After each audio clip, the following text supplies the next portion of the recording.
Welcome to Diced Onion, a Warrior podcast. We are your hosts. I'm Angelo Fioris. That's Mike Haggerty. And welcome to our, monthly look now at the great show Warrior. Mike, it's been a while since we've been able to get together and do a show. Time and life have a way of kind of sometimes stiff-arming the pet projects, if you will. Yeah, and we thank you all for your patience, for sticking with us. Sorry for the delay. Yeah, like you said, a lot going on. I just got back from Washington, D.C., took a little visit there. That was pretty interesting. Nice. I'd actually never been there before, so it was nice to see. Got to see some of our nations. Wait a minute. That was your first time to Washington, D.C., for real? Yeah. Wow. All right. That's impressive. That's quite amazing, considering you never had a class trip or a school trip or anything like that, even when you were a kid, huh? Never had an overnight school trip, and that one I would assume would have to be an overnight trip. Most of my school trips were just day trips. In fact, I remember actually one really sad school trip. They actually took us to a Burger King. Don't ask me why, but we went to a Burger King and we watched them do their thing. And I was like, we didn't even get free food out of it, by the way. Sounds like a visit to the box factory. Oh, you got to watch the Simpsons references. Yeah. For those cagier viewers out there, you might catch some of these references we slip in there just because we're, foolish children, I suppose, right, Mike? But anyway, let's get to the task at hand, shall we? It's episode 2 of season 3. And you have your notes ready? Yeah, speaking of notes, so I typically take my notes on the phone while I'm watching on my television. I write it on my phone. That way I have my phone and I'm scrolling right through and I'm keeping up with my notes. But the second half of the episode, I was not able to watch from the comforts of home and had to actually view it on my phone. So I've got old school pen and paper for part of my notes. So we'll see if I can read my own handwriting. Yeah, I have the handwriting of a doctor. That's how bad it is. But that's usually what I do. I usually have handwritten notes. Yeah, you usually write them on paper. See, I'm typically looking to use my technology, and maybe I need to shift to paper. I feel like I took more copious notes when I was using pen and paper. I don't know. We'll find out. Yeah, and I appreciate the spontaneity. Like if all of a sudden I catch like one of our little Easter eggs or whatever, like, oh, just write that down. To me, it's just quicker, but yeah.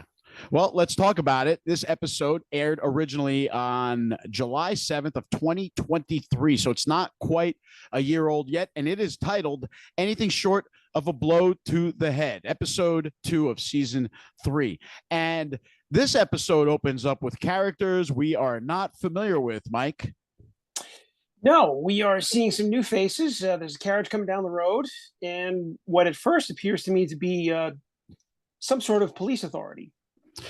Yeah, like there's a carriage, right? There's like a horse-drawn carriage, and what is it? Like two figures of authority stop the carriage, I guess. Right. Yeah. And in the old days, and actually even now too, we still have bounty hunters and things like that. Sort of, some people who are peripheral to law enforcement that have a modicum of authority. Yeah. So right off the bat, looking at this, we see two guys dressed in the derbies, the dark suits. Guys in a carriage. So right off the bat, I'm thinking, okay, the guys on the road, they're law enforcement. Plus, you can see a badge too on their chest. But that can mean anything too. Right. Good point, because this show has already thrown us a couple of curveballs when the first introduction of a character showed them as sort of an authority figure when they actually weren't. Like when you think about that bottle episode where they were trapped in the saloon and Harlan, the villain, came in, but at first he was coming off as like the man in charge of the law in that little strip town, and it happened somewhere else as well in this series. Now it's escaping me. If I remember it, I'll shout it out in the middle of the episode, Tourette style. But anyway, these two special agents, they identified themselves as special agents to the Secret Service. Yeah, and I believe that the response from the carriage driver was never heard of it or something like that. Yeah, and he says, "Well, that's because it's a secret." I think or something like that. It's new and it's a secret, I think is what he said, right? So they're looking at the carriage, and they ask if they can take a look and check out the cart. Yeah, and what I appreciate about this, I like when Secret Service is used as a plot device. Yeah. Because it's a law enforcement that an aspect of law enforcement we don't see usually in entertainment. Usually when you see cops in movies and TV shows, it's typical cops, uniform, or detectives or whatever. But this is a little bit different. And Secret Service, as far as I know anyway, only has 2 specific duties: to protect people of authority like the president and other politicians and their families, and also deal with counterfeiting. And I know that from that movie in the 80s. I'm sorry, I'm going to digress here a little bit, To Live and Die in LA in the 80s, which is also one of my one of my favorite movies. Woo, I love that movie. Love that movie. I loved it because they were dealing with counterfeiting. Yeah. Which, like, back then, like, every movie about cops or TV shows was about drugs. So this was a little different. So I appreciated that as a plot device. And that seems to be the case here. So they asked to check, Mike, the cargo on this horse-drawn carriage. And do you mind if we take a look, kind of thing? And at first the response is go ahead from the two guys drawing the carriage, but that's not really they're not being so kind, are they? No, they don't look like they're comfortable with the situation. Yeah. And in an instant, a shootout starts. Yeah, they draw first. They are the Greedo to their Han. They shoot first, and one of the officers is down for the count. He's dead, unfortunately, or appears to be. And the other officer responds, and he takes out one of them and wounds the other. Right. And going back to when we first meet these special agents, they introduce themselves. The one that got shot and killed is Donaldson. He gave his name. But the other one is Special Agent Mosley, which I love, has to be an homage to Midnight Run, which was the character's name played by Yaphet Kotto, Special Agent Alonzo Mosley. What are all you guys over there named Mosley? Okay. So I guess that, to me, as soon as I heard Special Agent Mosley, I heard Midnight Run. I don't know if the writer had anything to do with it. I don't know if the writer was just being a little cheeky, but that's what I caught. So anyway, Special Agent Mosley finishes off the two offenders driving the carriage and kills them both, right? He finishes off one. You're right. Right. Mm-hmm. He finishes off one. The other one, he wants to ask some questions. Right. He's shot in the hand, that guy. That's what it was. He was shot in the hand. Mm-hmm. So you mentioned something about cash. The car was full of cash. Yeah, and anyone who's ever seen a movie about the Secret Service knows they pretty much only have two duties, at least as far as I know. They protect politicians and their family, and they go after counterfeiting. And we know last week that we have now a printing press. The Hop Wei have a printing press. So it doesn't take long to figure out what's going on here. Maybe you didn't give so much away after all. But Mosley demands to know where this stuff's being printed, right? He spells it out. We know there's counterfeiting. We know what's going on. And now you're going to take me there. So the guy with the shot hand takes him to what we got to assume is Greer's place. Remember Greer from last episode?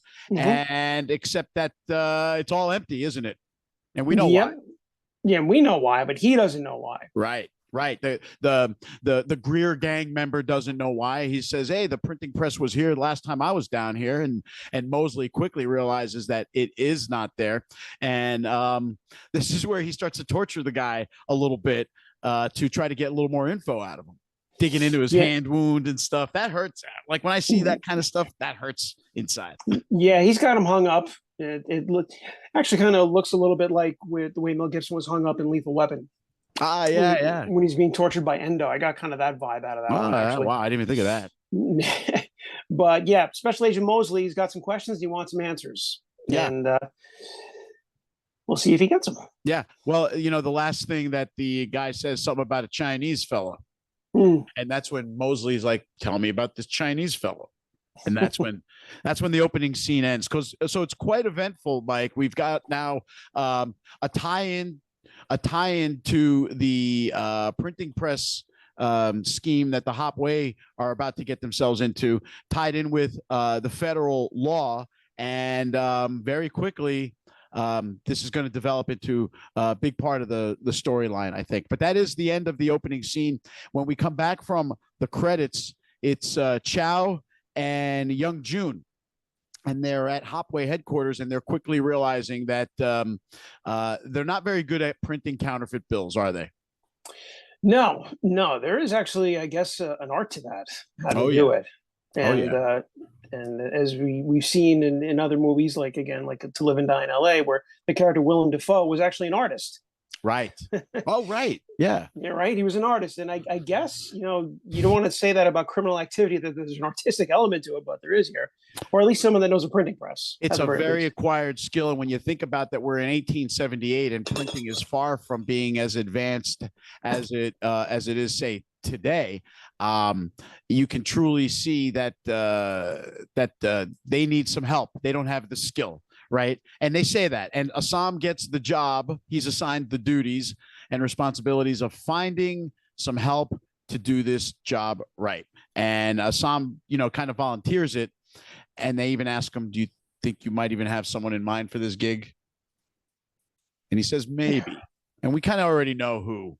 Right. Because we know from last week, they tried to get money out of the printing press, to extort money out of the printing press. Yeah, sure. Yeah, to extort money from the print shop. Right. From the print shop, yeah. All right.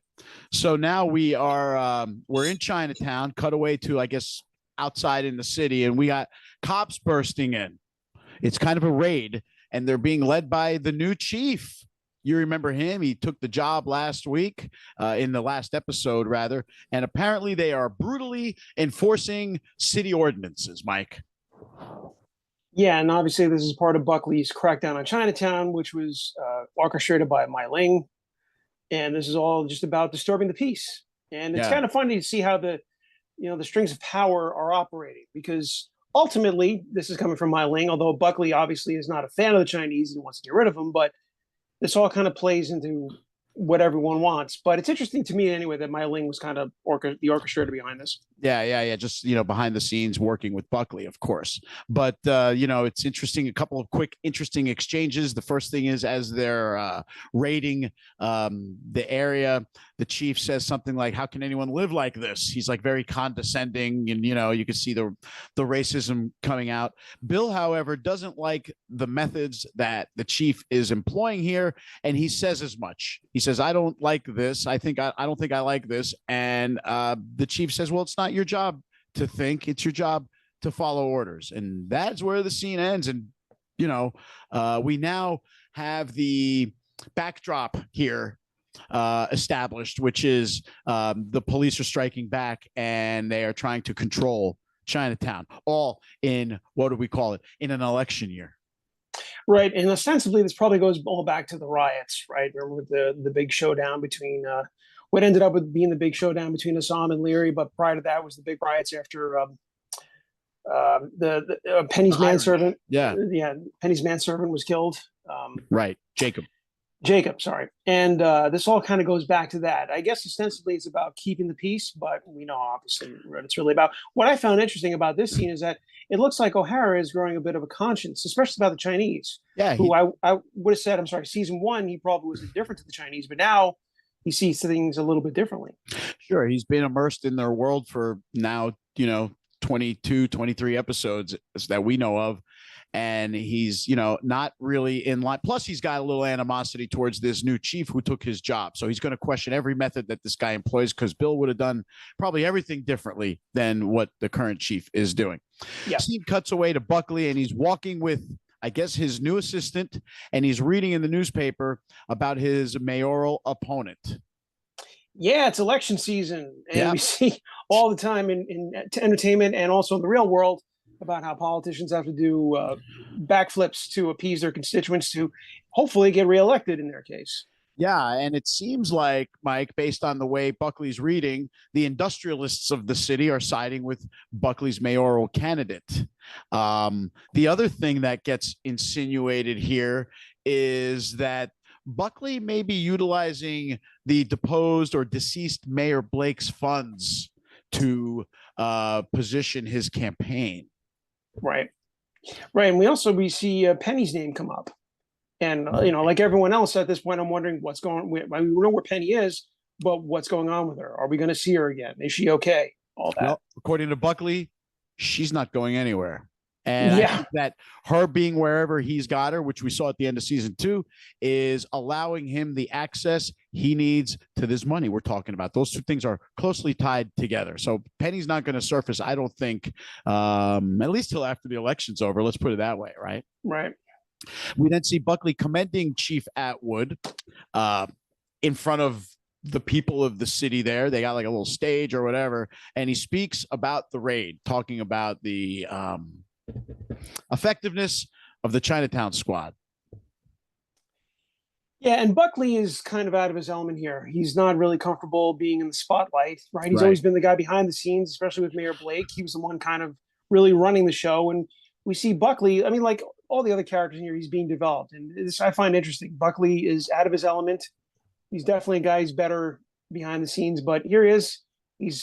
I can't tell whether he's forced to do this or he wants to do this, or maybe he just feels like he's the only one that can do this. But I'm kind of wondering about his motivation. Why is he doing this? Because I would think he could just very easily slip into the scenes and be someone else's string puller. I would think anyway. Right. Well, he got elevated to the mayoral position because of Blake's untimely death. So right. He did not necessarily angle for the job outwardly as but much. Now he kind of is, and this is why I'm wondering about his motivation. Well, yes, I think it's the only way to keep his plans in motion. Someone else takes over, and he may a different mayoral candidate from, say, his side of the ticket may not be so in tune with what Buckley wants to achieve behind the scenes. But I never really took Buckley as an ideologue. I took him just sort of as an opportunist. Yeah. But I guess from this I can glean that he is an ideologue. He's both. You think so? Yeah, he's both. He's definitely an opportunist. There's no question. He plays the situation to his advantage, and now he's able to dictate policy more outwardly, I think, and that's what he's getting his feet wet, Mike. Yeah. All right. Scene cuts away back to Abigail's bar. This is Lee's girlfriend, as we know her as now, and two guys come into the bar and they're looking for Lee, and she plays a little dumb, never heard of him, that kind of thing. But the guy flashes some cash and quickly reveal themselves to be bounty hunters, Mike. And let's just go back to the opening scene here for a minute, sure. Right? And there we saw two guys confronting two guys. Here we see two guys confronting one woman. Right. And like with the opening scene right away, you can see their badges. But even without the badge, you could tell. Sometimes you could just tell, even in a movie, when someone is law enforcement. Right. And looking at these men, they're disheveled, they're unshaven, they kind of look slovenly. So yeah, obviously, and they kind of got these sort of wiseacre, or the one speaking anyway has a wiseacre look on his face. So right. Obviously, we know that he's probably not official law enforcement, or is just some sort of bounty hunter. So right. It's a different type scenario here.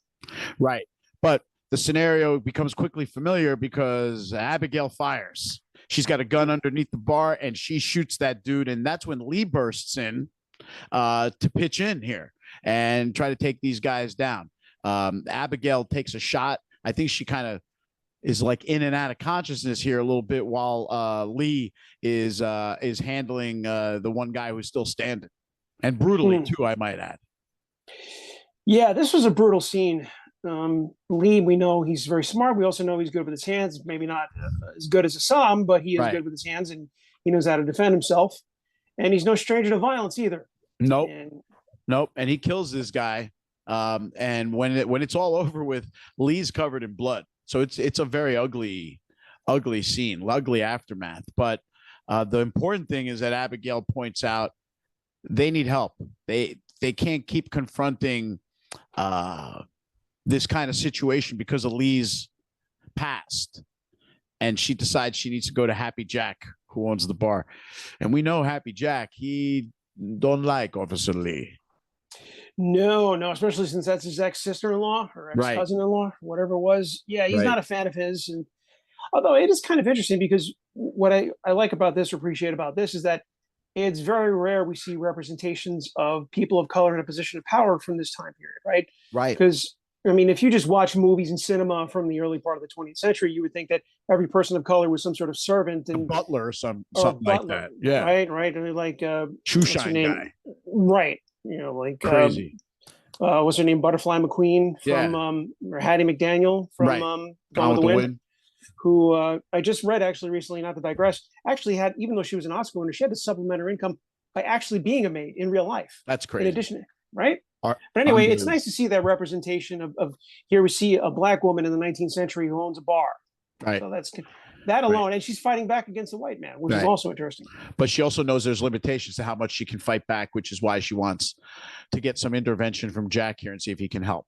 And that is the end of the scene. I know Lee's not too comfortable with going to Jack. That's the other part that we gather from this. We've now got Mei Ling and Con Pak. You remember him. He's the newest member of the board of the Long Z by the absorption of his Tong into the organization, but he and Mei Ling are having a sit down, and she seems to be asking him for advice, especially about the Hop Wei. And this is where Con Pak builds up Li Yang. He lauds Li Yang here, and he says at the same time that Young Jun is not really much of a leader. Definitely not much of a leader. He has a low opinion of Young Jun, is what he says. Yeah, and I think a lot of people share that view. And what I was wondering in this scene was, is she seeking his counsel because she actually wants his counsel, or is she seeking it because she wants to feel him out and see where he stands, see how he accepts being part of the Tong? That's a good question, and I think that she's feeling him out. And the reason I say that is only because of the advice he gives, which is opposite of what she likes to hear. And he advised patience. And what does this remind you of? It reminds me of all the elders telling her patience. But it also reminds me of Li Young. He's getting the same advice. Right. Right. Although I'd say she's probably a little smarter than Li Young, but it reminds me of Li Young in the sense that, yeah, again, they're both a little bit impatient. They want things done yesterday. Right. Right. Although Mei Ling, like I just said, I believe she's a little bit smarter than Li Young. The other thing that I'm sorry, Young Jun. I knew what you meant. Right. And Compact threw in there that Young Jun makes it more about him, his leadership style. He's making it more about himself rather than the Tong. And that's one of the differences that he's noticed between Mei Ling and Young Jun. And I don't know if he's saying that just to butter her up a little too. Yeah, it's kind of a mutual admiration society here. And I think they're both in their own ways feeling each other out. And it's an interesting scene. You can definitely see his loyalty to Li Young. They are close. We know that they've been through some stuff together. So that's kind of interesting. I appreciate that too. Right. And that is where the scene ends. Now we've got a new scene.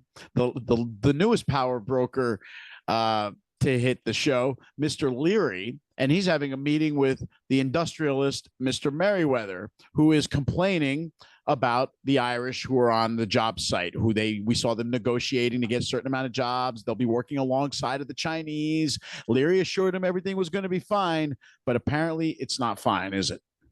No, it's not. And you see here how people are motivated by different things. Like Leary, he doesn't really care about Chinese people being assaulted. He doesn't care about that. But the fact of the matter is that this is going to affect the bottom line. And we see how he has to play ball. So he goes and he confronts these guys. I think they're brothers too, actually. And he's kind of the Donahues, and he's standing up for the Chinese, which is interesting. I mean, he's not doing it for altruistic reasons, but he's standing up for the business deal is what he's standing up for.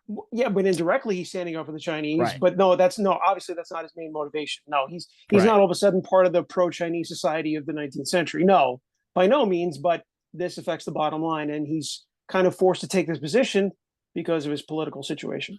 He tells the Donahues to mind themselves and just stick to their work, but they complain. And they complain about work. How can you expect us to work along the Chinese? It's not right. So Leary fires them. He says, fine, piss off, get your shit, get out. And that's pretty much what happens right on the spot. And he says to anyone else within earshot, and that goes for every one of you. And before he walks away, he says, if you got a problem with it, you know where to fucking find me, he says. Yeah, we can see he's kind of getting worn down I dare say he's kind of more worn down by the political aspect than he was of the underworld. It seemed like when he was in the underworld, kind of was a little bit, I almost want to say it was easier for him to navigate, right? Because he could just play by his own rules. He's a politician now, Mike. He has several sides to acquiesce to. Before, he only had his own self-interests. So he's entering into a pool with a different kind of shark, and he's not the great white in this pool. No. Right. No, that's a good analogy. I like that. Thank you. I just came up with it. Scene ends. The scene ends, and we're back at the police department. Chief Atwood is speaking to Bill, basically about falling in line or hitting the trail. And there's no choice here. You're either going to be the police officer we tell you to be, or you're not going to be one at all. And as often with this show, scenes will echo previous scenes, because isn't that kind of what Leary was saying to the Donahue brothers in a slightly different way? Yeah, this show has a way of butting up scenes next to each other that have similar themes, and they did keep that My Way or the Highway theme going right into this. And then you want to talk about the My Way or the Highway theme continuing. In walks Mosley into Chief Atwood's office, and it's great because Atwood is not very kind. Well, no, he was actually in his office. He was in his office, right? The chief walked in and found him already in the office. Excuse me. Yeah, the chief is who walked in, and that's already an affront. And I'm starting to like Mosley here because he's like, you talk about he's just going to do his thing. He doesn't care what you want. And he and Atwood, obviously he's there about the Chinese aspect. He may or may not know. I'm assuming he knows that they have a Chinese squad. Well, he does because the banter is great, right? First off, is Chief is not very nice to Mosley. He goes, "Who invited you in here?" He goes, "Rutherford B. Hayes," as a matter of fact. Right. The witty banter coming out of Mosley is excellent here. And he goes into right away, not giving a crap what the chief wants, right? Because when the chief is nasty, he says to the chief, "Oh, it's going to be that kind of meeting?" Like right away. He tells, I'm sorry. Go ahead. So he tells the chief what he wants. He wants an office. He wants a holding cell. And the chief says, I want the Chinatown police files. I want an office. And, the chief doesn't want to cooperate. And he says, well, you don't have to want to cooperate. He goes, I was just being courteous. Yeah, I came in here as a courtesy. And then that's when he lets Atwood have it. Be grateful I don't take your office. It's basically like, and it's nice to see because I don't think any of us really like Atwood. And it's nice to see someone putting Atwood in his place a little bit. And then Mosley closes it with, I guess it is going to be that kind of meeting. I like Mosley. I'm going to go on record. I'm a fan of Mosley. I'm on Team Mosley as well. That is where the scene ends. So now we've got this consecutive string of scenes where one person exerts dominion over the others. And it happens for 3 in a row. And now it's going to happen for the 4th time in a row because here comes Assam strolling into the print shop and he asks for help in fixing their machine. The old man wants no part of it, does he? No. But the brother seems to. Yeah, the son kind of wants to. They're arguing, though, about it. Yeah, Assam kind of takes it as from like, okay, you don't want to help? That's fine. And he leaves. Yeah, which, I get, obviously I don't think Assam really wants to. Assam's not comfortable with threatening innocent people, right? Because he's he's the more moral one of the. He's the moral center of the Hop Wei. Right. I guess it's a low bar, but either way, he is the moral center.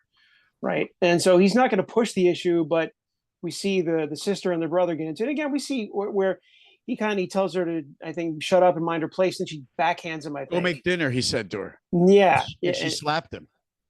And she slapped him because she's not going to take any of that nonsense. And then the father steps in and says, both of you back to work. So again, even for this trio that are at the bottom rung of this ladder, there's still someone in charge of the others in there, right? So there's always a hierarchy. There's always a hierarchy, and that is where the scene ends.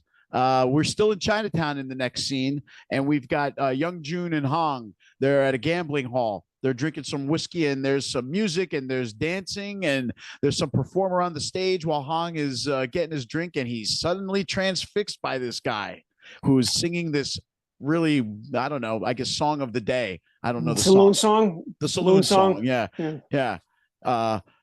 Is Hong in love instantly? Is he like thunderstruck or lightning struck over here by this odd looking fellow, I might add? It would seem so, and it's nice that they're kind of developing Hong's storyline a little bit, because at first you think it's going to be about Young Jun and Chow and Hop Wei, but no, it kind of takes a left turn, and then Young Jun wants to get out of there, and he's like, "Come on, let's get out of here." But Hong is just mesmerized. He can't. Yeah, they lock eyes for a moment, right? They connect visually, and that's when Young Jun wants to leave because this place is bad luck. Hong, let's go. And then Hong kind of snaps out of it and gets out of there, right? It's kind of nice to see Hong's story kind of develop a little bit here. That's what I love about this show, that no character is just sort of left to just sort of fade. You get a little bit of insight into everyone. So I thought the guy singing was kind of a weird looking dude. I don't know. Well, he can sing. yeah, that's true. All right, we're back at Abigail's. Jack is there, and he's not so trusting of the story. He's suspicious why anyone would rob Jack's, because they know this is my place. Maybe because the cop is here, and he says, "But I'm not a cop." Yeah, and again, sort of similar, like we see someone kind of pushing back here, right? This whole episode is now, I'm starting to get the idea that there's sort of a tug of war in every scene. Every scene is almost about one person wants one thing, but the other person wants the other. And this is another example of that. And on the one hand, you say, why would you turn to Happy Jack? Happy Jack is obviously not happy. I don't think I've ever seen him happy in any scene, actually. No, yeah, I think, and that's why he has this moniker, right? I'm pretty sure that was given to him as a misnomer, not as Ironic. a reflection. Absolutely. But Jack makes it clear, I don't like you in this house, he says to Lee. And Lee, being the ever jovial comeback king, says, well, you hide it well. Maybe I'll grow on you. I thought that was pretty funny. That's when Jack starts goes outside, I guess, and he starts rifling through the dead man's pockets, and he finds the main clue that he needs to tie this all together, doesn't he? Yeah, he finds the wanted poster for Lee, and that's when I went, "Oh man, I know. oh man, you didn't clean out their pockets. Oh, rookie mistake." Rookie error, right? And Lee should know better than that. I mean, he worked in a department where everyone's covering stuff up. He had to have seen the action at work, and he just doesn't know how to do it, right? Just doesn't know how to cover stuff up. But he and Abigail are talking about what happened, and they also know and understand that these two were just the beginning. More of them will come. Word's out about where Lee is, and they can't escape it, and they are not safe, and they got nowhere to go. Yeah, and that's when Lee starts talking about leaving. Yeah, and she's like, "What?" Yeah, she doesn't want to leave. Where is there another place for a black girl to go own a saloon and kind of do all right for herself like she is there? And that's why she doesn't want to leave, because she's doing all right for herself compared to whatever else she experienced. Right. But Lee is not. But Lee knows the reality of the situation. Yeah, and she probably does too. But maybe she thinks they can handle it. Yeah, or they don't. Well, she's not sure. That's why they called in Jack. But with Jack now being clued into what's going on, this is gonna become troublesome for both of them very quickly. Right, and then she uses her feminine wiles on him to sort of distract him. Yeah, they end up kissing. That's where the scene ends, and all is right in their world for at least a brief moment. Mm. The scene shifts now. We got Mei Ling.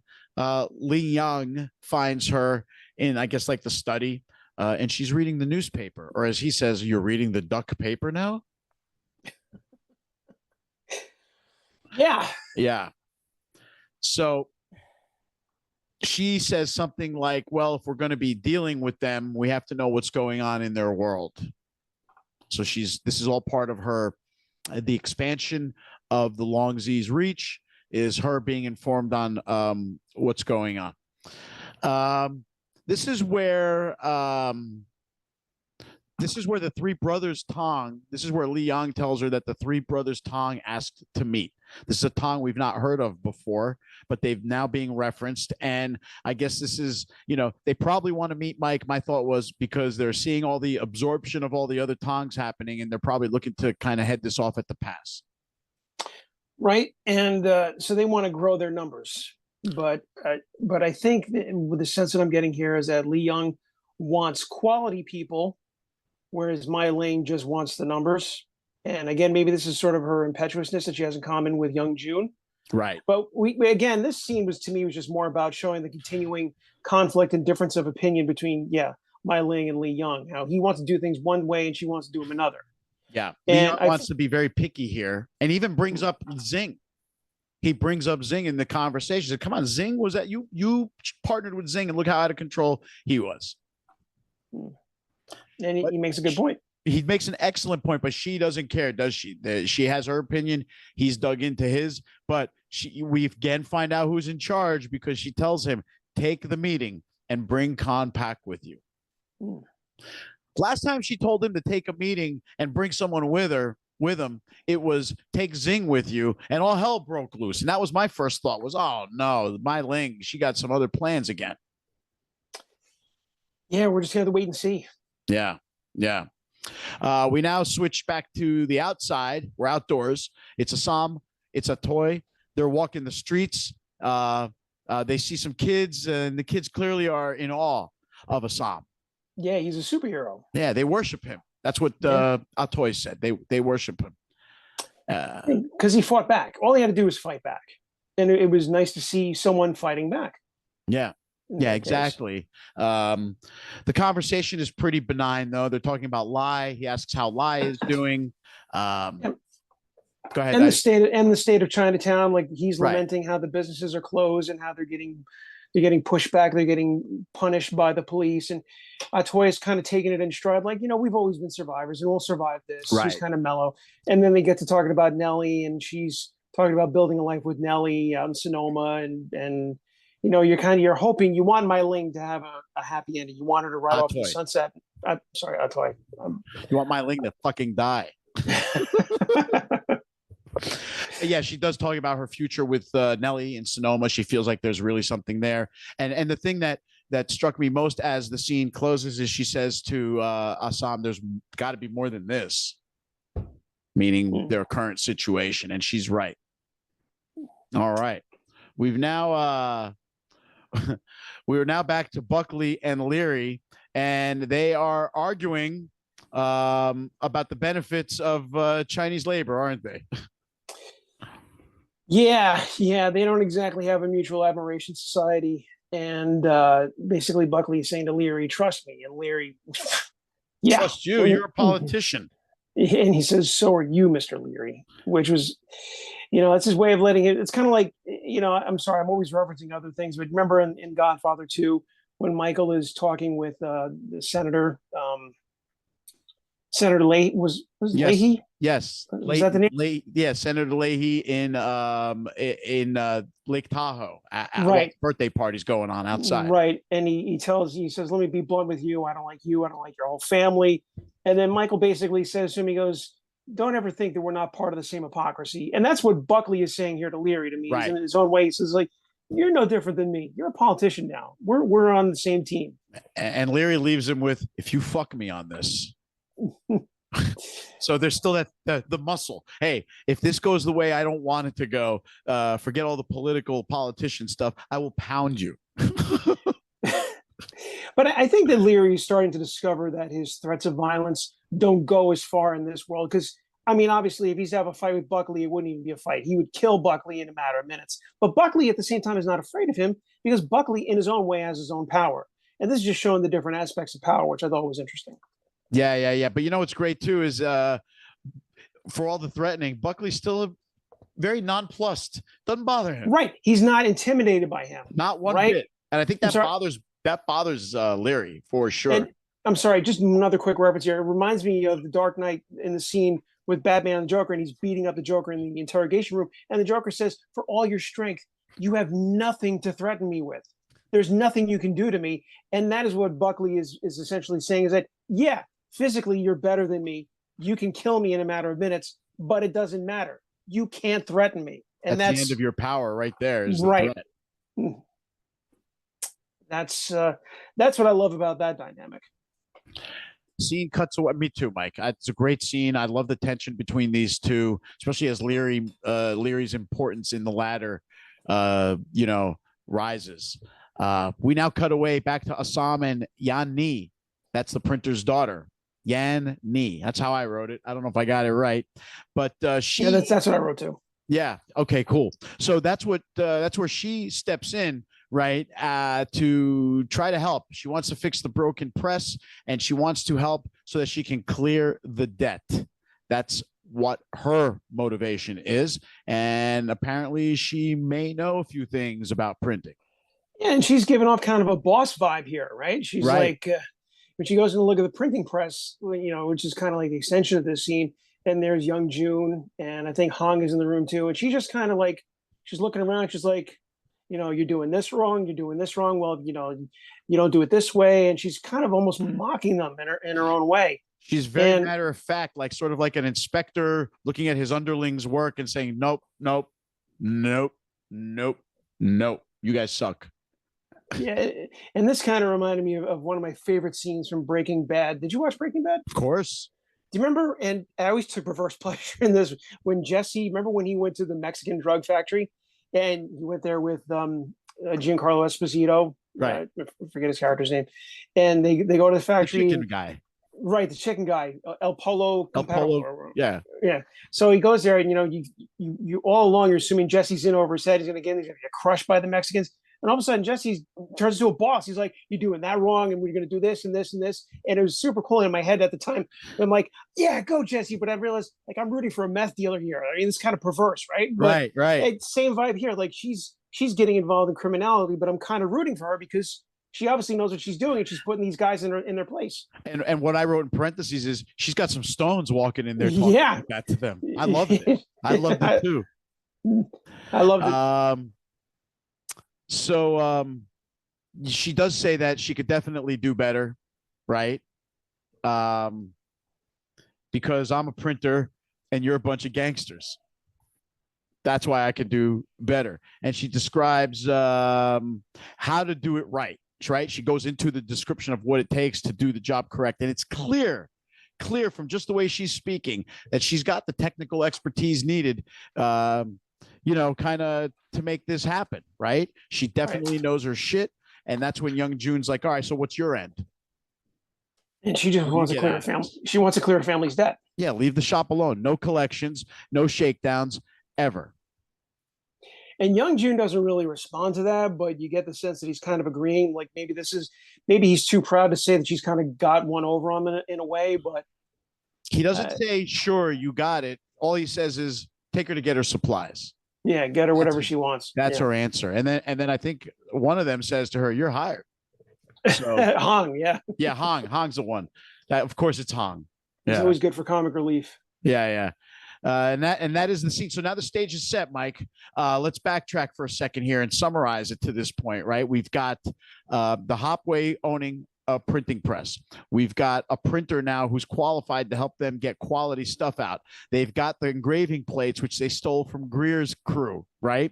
And now we've got the introduction of the Secret Service into Chinatown, who are hot on the trail of the counterfeiters. This is all boiling to a head. Right. And what's funny is that you see how it's tied in. Like, okay, so now the Hop Wei, they have a printing press, so they have a new revenue stream. But this draws the attention of the feds, right? The Secret Service. Now introduces us to Mosley, who's quickly becoming one of my favorite characters. No doubt about it. Moving along from there now, we've got Leary again, and he's meeting with a Mr. Pierce, another one of the industrialists, right?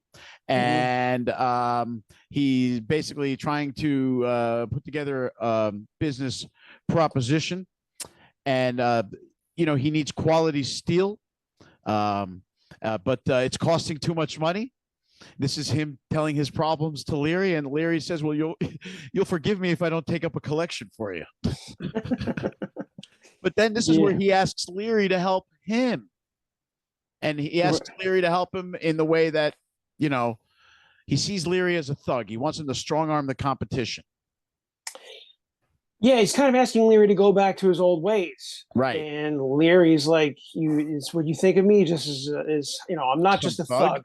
Right. Yeah. And Leary doesn't appreciate this, but this gentleman here points out that the reality of the situation, he needs a steel. You need to get work for your guys. Yeah, he goes in, I need men and I can't hire them if there's nothing to build. And so there's that stage set, right?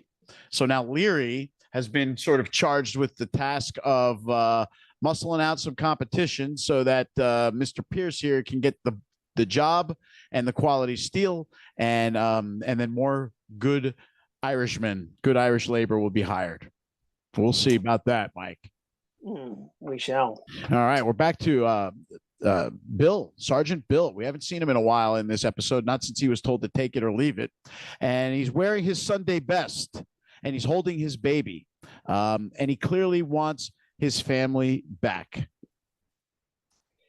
Yeah, and you can see it's kind of emotionally draining on him. It's very tough for him. He lays out to his wife what's going on. She's like, well, you were supposed to be the next chief. And, that was obviously a setback. And we see now that it's had another effect because he can't get his family back. Right. Apparently it was a linchpin part of that.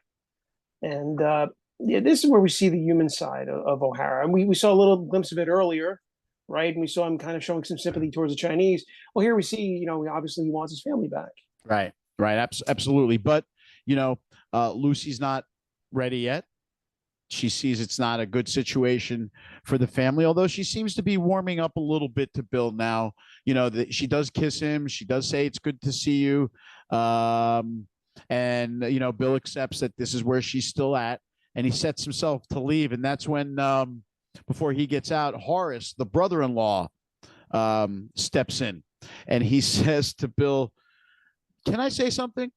And this is where the title of the episode comes in. Bill says nothing short of a blow to the head will stop you. So go ahead. And Horace has other ideas for Bill, doesn't he? He offers him a job. Quit the force. Come work with me. Who better the higher than family, he says, which I can tell you from personal experience, the worst thing anyone could do is get into business with family.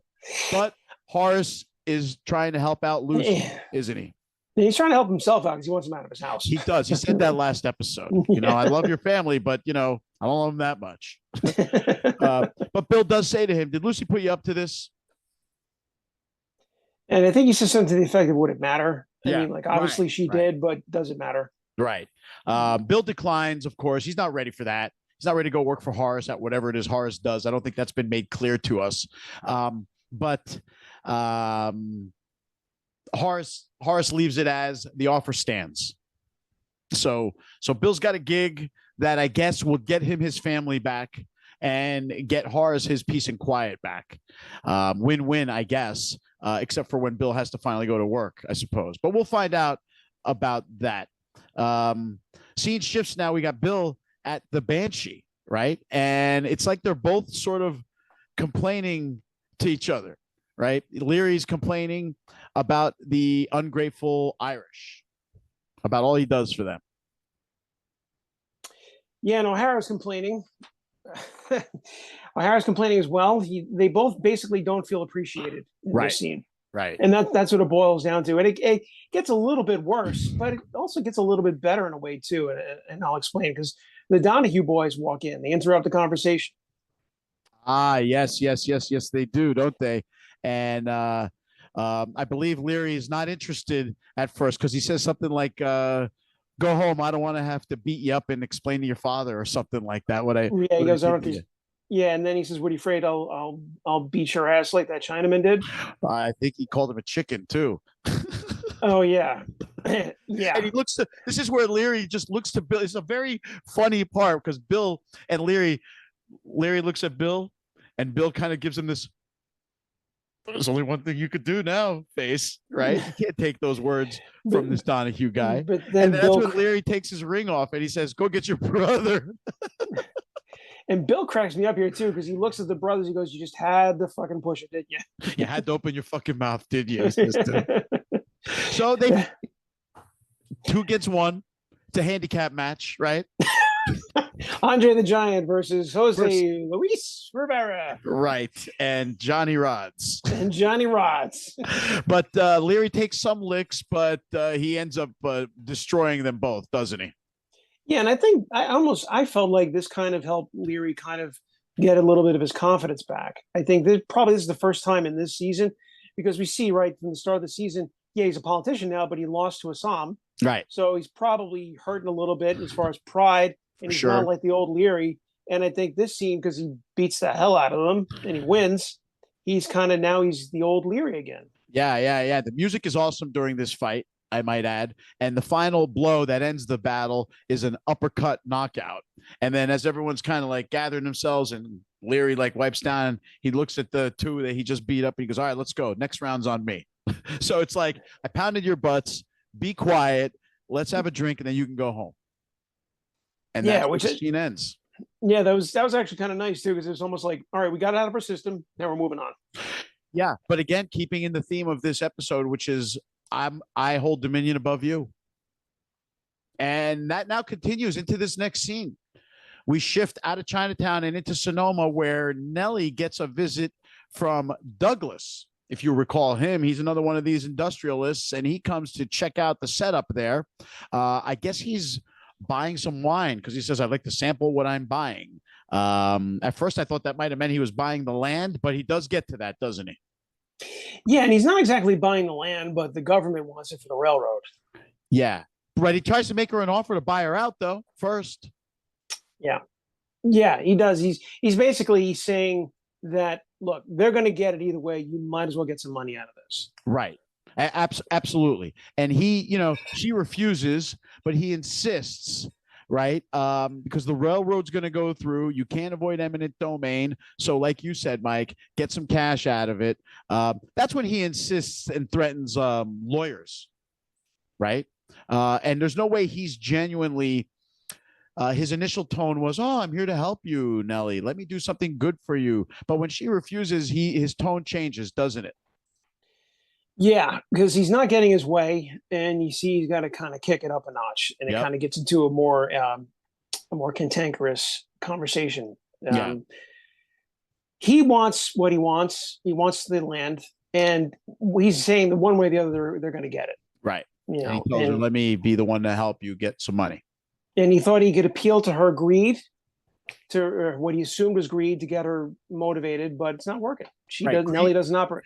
Greedy people think other people are also driven by greed. That's a good point. Yeah. So to him, it's a kind of a surprise here that, Nellie has rebuffed his advances to sell. However, as he makes his way back to his horse-drawn carriage, a now for the moment defeated man, his traveling partner says, "How did she take it?" And he says, "She'll come around."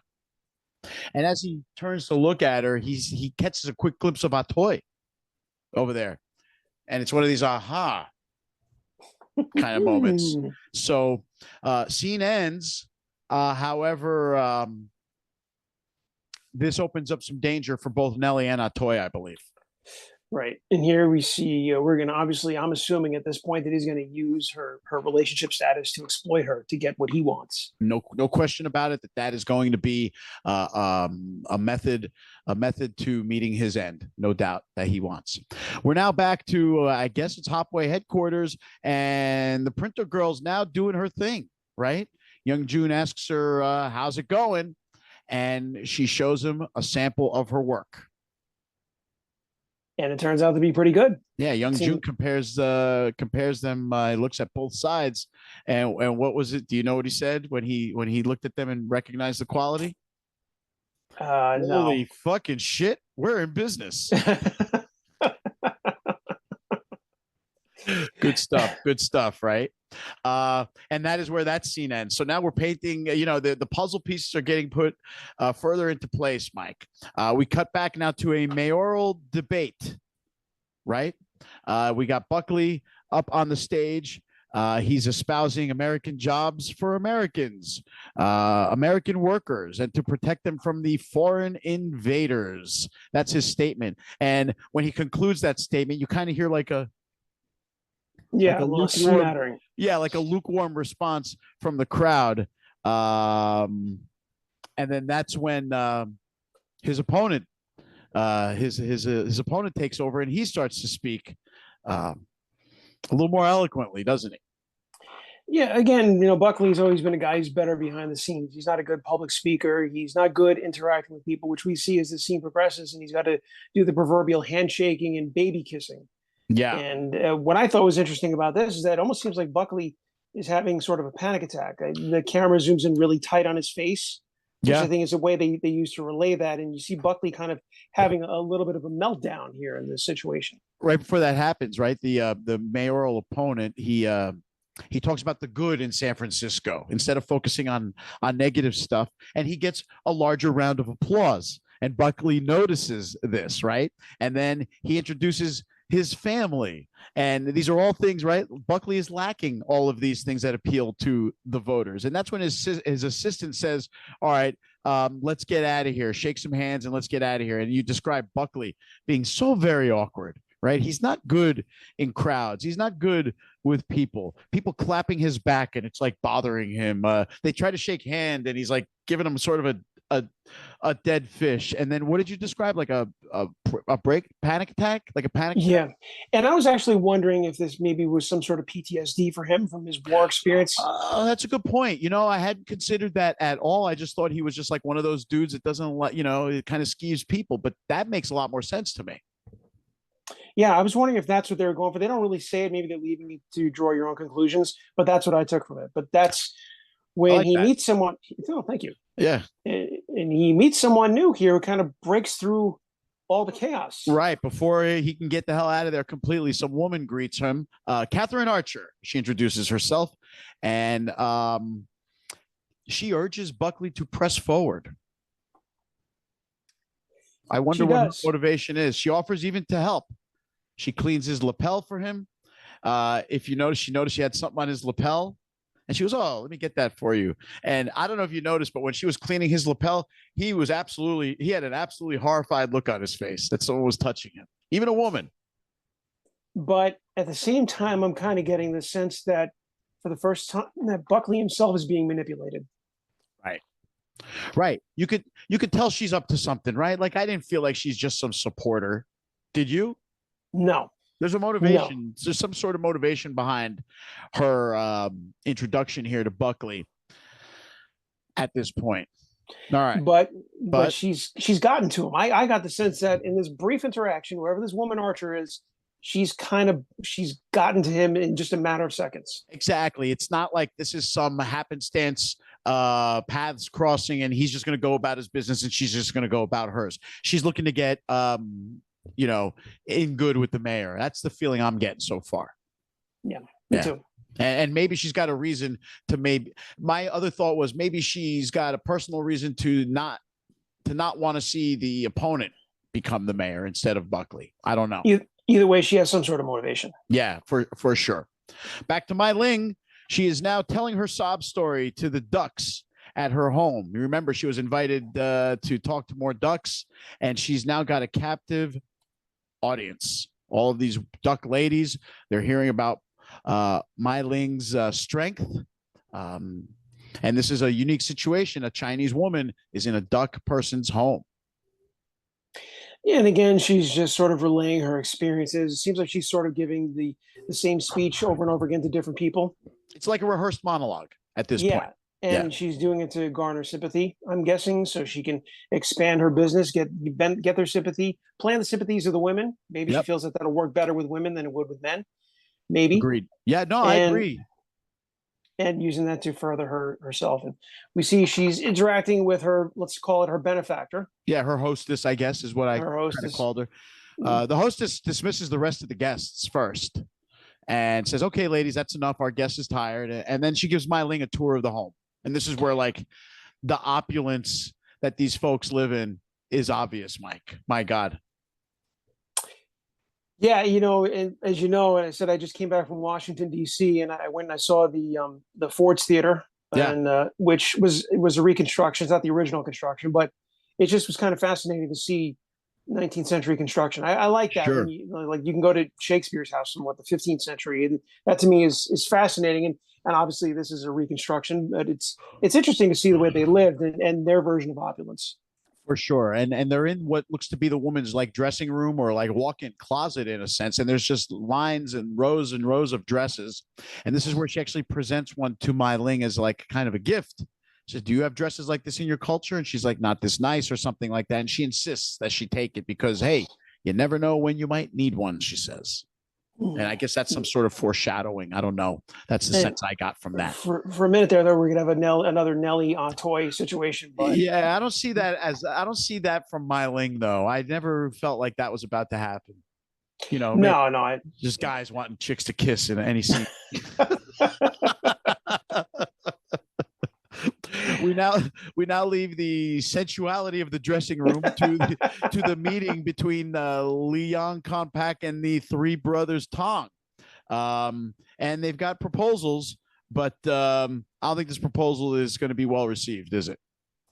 Yeah, the three brothers they're giving their list of demands. They kind of it seems like it's going well. They're sort of getting along, but at the same token, only for a minute. Yeah, things like everything, like every other meeting here, it starts off good, and then a scrap breaks out.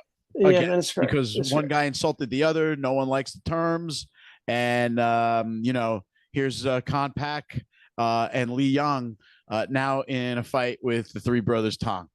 Yeah, Compact starts off by saving Li Yang's life because someone shoots an arrow or a blade at him, and he blocks it with a shield of some kind. Yeah. And knives out at this point, by the way. By Compact. Compact's go with a knife, isn't he? Yeah, and not for nothing. Have you ever seen the actor who plays Compact? He used to be on Iron Chef. Right, that's the guy, right? Right, and he was pretty funny on that because he would have a whole like martial arts demeanor and like very serious and like almost like it's going to be a fight right on Iron Chef. So he's a pretty funny actor. He's got a good sense of humor. So. Yeah, I enjoyed the scene. It was a quick battle, but we can see that Pak can definitely fight. You know, for him and Li Yang to be contemporaries and have respect for each other, you knew the guy could handle himself, right? You had that sense. But now when you see it in action, I mean, they killed every one of those guys. The Three Brothers Tong is slaughtered. Right. And at first, Kong Pak, the leader, the guy who's speaking to Li Yang, he says, tell your men to join us. And I forget what he says exactly, but he says, go to hell, no, or whatever. And then Kong Pak says, I understand, and then kills him. Yeah, it was great. It wasn't even like they had a choice. They were like, you're joining or you're dying. And they didn't think that dying was going to be one of the options, but they found out quickly, didn't they? The Three Brothers Tong. Kind of a cool name, the Three Brothers Tong. It sounds like a boardwalk stand. All right. Let's wrap this one up, Mike. We got Mr. Lee, formerly known as Officer Lee, out walking, and guess who's following him? Mosley of the Secret Service. And he catches up with Lee, and they quickly get into a conversation where Mosley lays out the details of his counterfeiting investigation.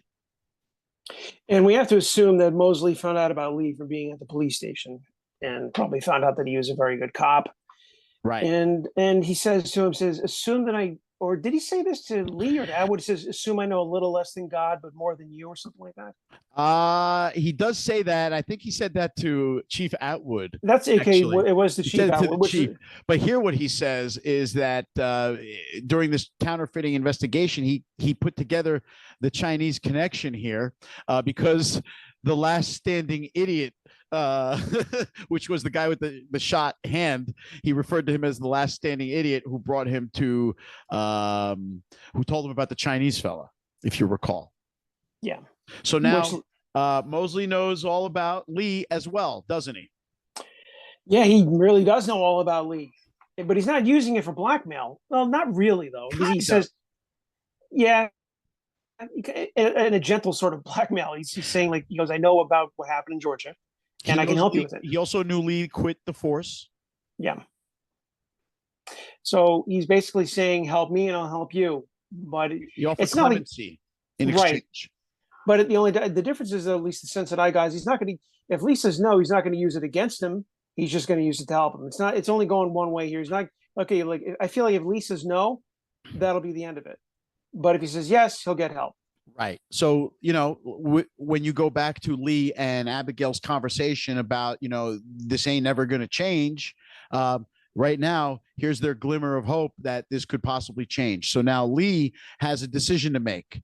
Say no to this guy and don't get back into Chinatown to help him, or say yes and get absolved of his crime as well and be able to pursue the life he might want with Abigail. But he's hesitant to do any kind of policing anymore, even if it is as a ward of the Secret Service.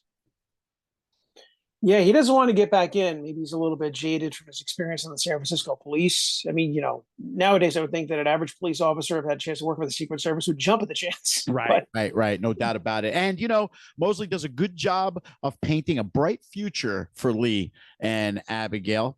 And he doesn't push. He laid it all out, and he says to Lee, think about it. We'll be in touch. Yeah. And that's where the episode ends, Mike. All these twists and turns that are taking the story, bringing every angle of this story together into one culmination. Yeah, this episode kind of felt like almost like a setup for the rest of the season. Like, we kind of see like the direction that it's going. Yeah. Which I like. I appreciate those episodes. It's that's what's great about the show. It's like building blocks. Like, we made a couple good references in this episode today, Mike. You referenced Gone with the Wind. I referenced Midnight Run and a wrestling handicap match. And I believe you referenced one other film. What was the other film? Godfather 2. So it's awesome to see how these modern day programs, these shows, can draw from and pay homage to so many other great works that have inspired all of us, whether it's as fans, as podcasters, as actors, as writers, as whatever else it is that have been influenced by it. So I love the show. This is why we do it. Absolutely. It is one of the best shows on TV. And if you're not watching, you should start. Yeah. Well, if they're not watching and they just watched this, I say why. But that is it for this week's episode of Diced Onion. And I say this week's because we hope to have another one out to you in a more prompt schedule release than, say, the time between our previous one and this one. But thanks for watching, and make sure you like and subscribe. Tell everybody about our podcast. And we're still working on trying to get other cast members. Boy, they are a dodgy group, though, huh? We can't catch them. Well, we're gonna, though. At some point, we're out of here for now. See ya.